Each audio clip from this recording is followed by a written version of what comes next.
group mo during that time, talagang marami kaming moments na gano'n. Kahit na mayroong mga problema, nangiiba pa po yung passion and yung saya. Kasi nakikita ko, sama-sama po kayo, isa yung pangarap. Kasi yung time po talaga na nagsistart. Wala pa talaga kaming idea sa kung ano po yung kakahantungan ng ginagawa namin. Kasi ang una-una lang po pumasok sa isip namin. Kaya kami nandun, ay kumita ng pera at makatulong sa mga pamilya namin. Composer or singer? Compose. Pagulan o pagkataan? Pagtatag. Crush mo artista? Sino? Keanu Reeves. Josh, rapper, singer? Crush mo artista? Sino? Stel, bibili ka harap? Pipili ko. Sama-sama o kanya-kanya? Sama-sama. Pilyo romantiko? Doon tayo sa video. Papalo de Derma? Di din pa. Crush mo artista? Sino? Crush ko artista ngayon? Siguro, Ako na lang. stay pa rin sa Maris. Ken, Bisda Korean? Mestizo Moreno? May klima haba? Mahaba. Crush mo artista? Sino? So far, ko lang. Justin, bunso o kuya? Bunso. Pretty face, beautiful skin. Pretty face. Crush mo artista? Sino? Sir Sure. Sino ang pinakamayaman? Sino ang pinaka-corny? Sino ang pinaka-torpe? Sino ang pinaka-habulin?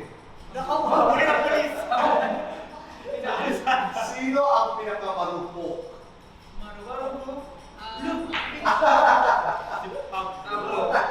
Sino ang pinaka-kulipot? Josh. Sino ang pinaka-gastulo? Sino ang pinaka-mabilis magtakbo? Ako na lang. Sino ang pinaka-mabilis mabuto? Si Josh. Josh. Sino ang pinaka-mabilis mapalo? Hindi, masakit tuhod niya. Ikaw yung masakit tuhod. Guilty or not guilty? Umiyak sa pelikula. Guilty. Guilty or not guilty? Nag-perform ng puyat. Guilty. Guilty or not guilty? Nalasing ng isang bote ng beer. Guilty. Guilty or not guilty? Napuyat sa K-drama. Guilty. Guilty or not guilty? Tumaya sa loto. Guilty. Bati po namin yung dati. Bati po namin yung dati. Talaga? Sabi niyo po sa Magallanes, di ba?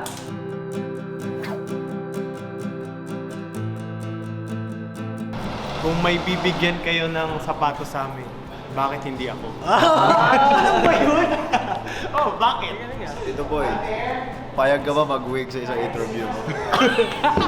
Tito Boy, pag kinuha ba sa'yo ang pangalan mo na Tito Boy, ano ang ipapalit mo sa Tito Boy? Tito Boy, nagsashampoo ka ba? It always amazes us how he's so, kumbaga, Articulate.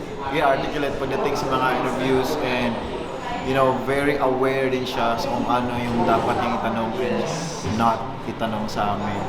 And grabe din yung respect niya. That's why we really respect him as a human being and as a celebrity too. So, grabe. Wala kami masabi. And it makes you feel very comfortable. Make sure niya na okay lang sa atin yung mga bagay na ginagawa niya. Saka parang sa lahat ng interview, ito yung interview na kakabahan ka, pero hindi yung kaba na matatakot ka kasi baka magkamali ka. Yeah. Parang gano'n. Maano lang.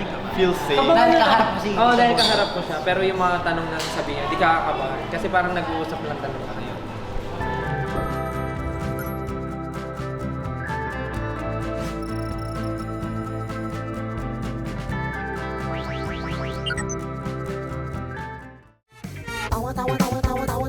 Anytime, anyone, anyhow. Halika manood at sumigaw. Anywhere in the world, everybody in the house. Click and subscribe now.